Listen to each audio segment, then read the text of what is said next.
ഇറാനിൽ ആക്രമണം കടുപ്പിക്കുമെന്ന് അമേരിക്കൻ പ്രതിരോധ സെക്രട്ടറി വ്യക്തമാക്കുന്നു. മിഡിൽ ഈസ്റ്റിൽ സൈനിക ശേഷി വർദ്ധിപ്പിക്കും.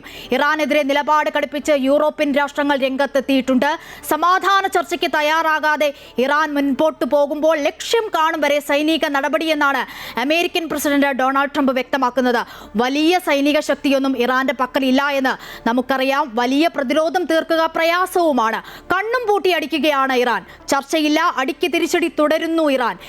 സർവനാശമെന്ന് ഇസ്രായേലും വ്യക്തമാക്കുന്നു. വിവരങ്ങൾ ഇന്റർനാഷണൽ ഡെസ്കിൽ നിന്നും ബിനീഷ് കൊട്ടാരത്തിൽ നൽകും. ബിനീഷ്, നമ്മൾ സൂചിപ്പിച്ച പോലെ തന്നെ, അല്ലെങ്കിൽ നമ്മൾ ഈ റിപ്പോർട്ടിലൊക്കെ കണ്ട പോലെ തന്നെ ഇറാനിൽ നിന്നും ഇങ്ങനെ ഒരു തിരിച്ചടി അമേരിക്കയും ഇസ്രായേലും പ്രതീക്ഷിച്ച് കാണുമോ? ഉറക്കം നഷ്ടപ്പെട്ടിരിക്കുന്ന മലയാളികളായ നിരവധി ഇന്ത്യക്കാരടക്കമുള്ള പ്രവാസികൾ ഉണ്ട് ഗൾഫ് മേഖലയിൽ അടക്കം എന്നുള്ളത്. ഇന്ന് എന്തൊക്കെയാണ് സംഭവിച്ചത്? ഏറ്റവും പുതിയ വിവരങ്ങൾ എന്തൊക്കെ? അശ്വതി, അമേരിക്കയും ഇസ്രയേലും ഇറാനും നിലപാട് കടുപ്പിക്കുന്നു എന്നതാണ് ഏറ്റവും ശ്രദ്ധേയമായ കാര്യം. അങ്ങനെ അവർ നിലപാട് കടുപ്പിക്കുന്നതോടുകൂടി പശ്ചിമേഷ്യ അശാന്തിയിലേക്ക് മാറുന്നു, യുദ്ധം കൂടുതൽ ശക്തമാകുന്നു, വ്യാപിക്കുന്നു എന്നതാണ് ഏറ്റവും ദുഃഖകരമായ കാര്യം. നമുക്കറിയാം, അമേരിക്ക സർവ്വസന്നാഹങ്ങൾ ഉപയോഗിച്ചുകൊണ്ട് തന്നെയാണ് ഇറാനെ ആക്രമിച്ചുകൊണ്ടിരിക്കുന്നത്. അമേരിക്കയുടെ B-2B വിമാനങ്ങൾ ഇറാന് മുകളിലൂടെ പറന്ന് ഇറാനിൽ വലിയ നാശനഷ്ടങ്ങൾ ഉണ്ടാക്കിയിരിക്കുന്നു. അവരുടെ ആണവ കേന്ദ്രങ്ങളിൽ ആക്രമിക്കുന്നു. ടെഹ്റാനിൽ വ്യാപകമായ കാർപ്പറ്റ് ബോംബിംഗ് നടത്തുന്നു. അതുപോലെ തന്നെ അവരുടെ മിസൈൽ ശേഖരം ആക്രമിക്കുന്നു. അങ്ങനെ ഇറാന് മേൽ വലിയ പ്രഹരം അമേരിക്കയും ഇസ്രയേലും സംയുക്തമായി ഏൽപ്പിക്കുമ്പോൾ ഇറാന് തിരിച്ചടിക്കാതെ മറ്റു മാർഗങ്ങളൊന്നും മുന്നില്ല. പക്ഷേ ആ തിരിച്ചടികളെല്ലാം തന്നെ ഗൾഫ് മേഖലകളിലേക്കാണ് എന്നതാണ് ഏറ്റവും ശ്രദ്ധേയമായ കാര്യം.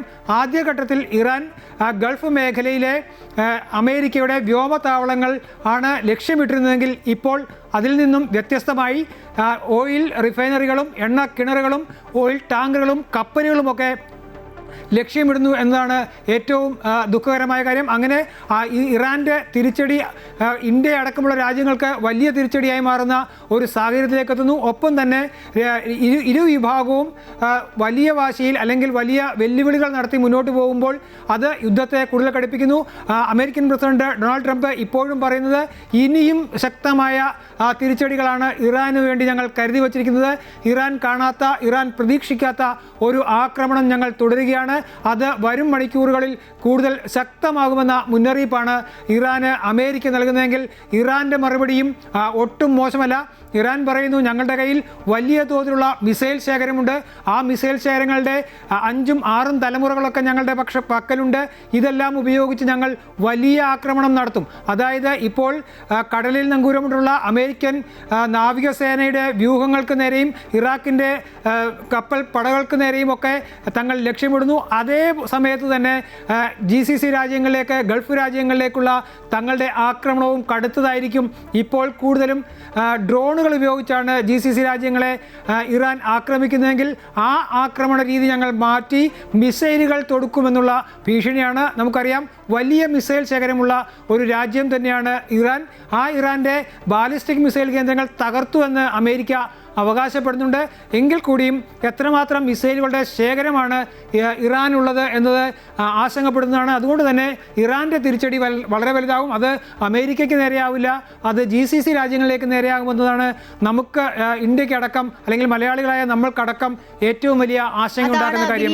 ബിനീഷ് ഇപ്പോൾ സൂചിപ്പിച്ച പോലെ തന്നെ സാമ്പത്തികമായി വലിയ നഷ്ടമാണ് ഗൾഫ് മേഖലയിൽ അടക്കം ഉണ്ടായത് എന്നുള്ളതാണ്. ഓഹരി വിപണി കൂപ്പുകുത്തുന്ന സാഹചര്യം കഴിഞ്ഞ ദിവസങ്ങളിലൊക്കെ അത് തന്നെയാണ് കണ്ടത് എന്നുള്ളതാണ്. ഇങ്ങനെ ഈ ആക്രമണം മുന്നോട്ട് പോയാൽ നമ്മുടെ സാമ്പത്തിക അരക്ഷിതാവസ്ഥ എങ്ങനെയായിരിക്കും എന്നതുള്ളതിൽ ഒക്കെ ലോകരാഷ്ട്രങ്ങൾ ആശങ്ക രേഖപ്പെടുത്തി കഴിഞ്ഞു ഇതിനോടകം തന്നെ. അശ്വതി, ഒരു യുദ്ധവും നേട്ടങ്ങൾ കൊണ്ടുവരില്ല. അത് വലിയ നഷ്ടങ്ങൾ മാത്രമേ കൊണ്ടുവരികയുള്ളൂ. ഈ യുദ്ധവും അങ്ങനെ തന്നെയാണ്.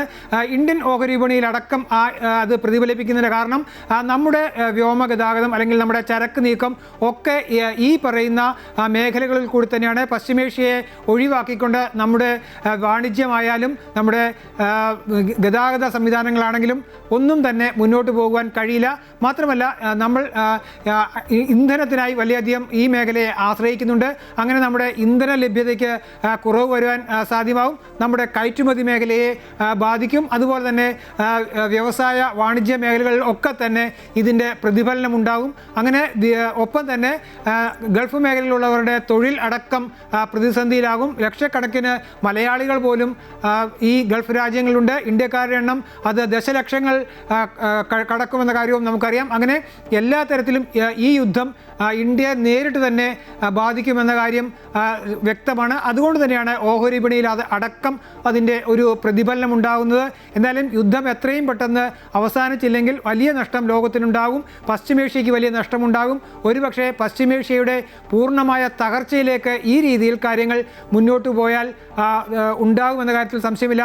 തുടക്കത്തിൽ 4 ദിവസം കൊണ്ട് യുദ്ധം അവസാനിപ്പിക്കും, അല്ലെങ്കിൽ ആക്രമണം അവസാനിപ്പിച്ച് ഇറാനെ കീഴടക്കി കാര്യങ്ങൾ തങ്ങളുടെ പരിധിയിലേക്ക് കൊണ്ടുവരുമെന്ന് പ്രഖ്യാപിച്ച ട്രംപിനും അതുപോലെ തന്നെ ഇസ്രയേലിനുമൊക്കെ ഇപ്പോൾ 4 ആഴ്ച എന്നതിലേക്ക് അത് തിരുത്തേണ്ടി വന്നിരിക്കുന്നു. അതായത് യുദ്ധം പെട്ടെന്ന് തീരില്ല എന്ന സൂചനയാണ് നൽകുന്നത്. ഇറാൻ്റെ ഭാഗത്തുനിന്നും വിട്ടുവീഴ്ചകൾക്കും തയ്യാറാകുന്നില്ല. ഇറാനിലെ ആണവായുധം പൂർണ്ണമായും ഒഴിവാക്കി അവ പരിശോധിക്കുവാനുള്ള അവസരം ഒരുക്കണമെന്നുള്ളതാണ് അമേരിക്കയും ഇസ്രയേലും ആവശ്യപ്പെടുന്നത്. എന്നാൽ അങ്ങനെ ഒരു ആത്മാഭിമാനം പണയപ്പെടുത്തുവാൻ ഇസ്രയേൽ തയ്യാറാവാത്ത ഒരു സാഹചര്യവും ഈ യുദ്ധത്തെ മുന്നോട്ട് കൊണ്ടുപോവുകയാണ് അശ്വതി. ശരി, അതുതന്നെയാണ്. സമാധാനം അകലെയോ എന്നതാണ് ആശങ്ക വർദ്ധിപ്പിക്കുന്ന സാഹചര്യമാണുള്ളത്. ഇറാനിൽ ആക്രമണം കടുപ്പിക്കുമെന്ന് അമേരിക്കൻ പ്രതിരോധ സെക്രട്ടറി ഇതിനോടകം തന്നെ വ്യക്തമാക്കിയിട്ടുണ്ട്. മിഡിൽ ഈസ്റ്റിൽ സൈനിക ശേഷി വർദ്ധിപ്പിക്കും. ഇറാനെതിരെ നിലപാട് കടുപ്പിച്ച് യൂറോപ്യൻ രാഷ്ട്രങ്ങളടക്കം രംഗത്തെത്തുന്ന സാഹചര്യമാണ്. പക്ഷേ സമാധാന ചർച്ചയ്ക്ക് പോലും തയ്യാറാകാതെ ഇറാൻ മുൻപോട്ട് പോകുകയാണ്. ഗൾഫ് മേഖലയിൽ വലിയ തിരിച്ചടിയാണ് ഉണ്ടായിട്ടുള്ളത്. വിവരങ്ങളാണ് ഇന്റർനാഷണൽ ഡെസ്കിൽ നിന്നും ബിനീഷ് കൊട്ടാരത്തിൽ നൽകിയത്.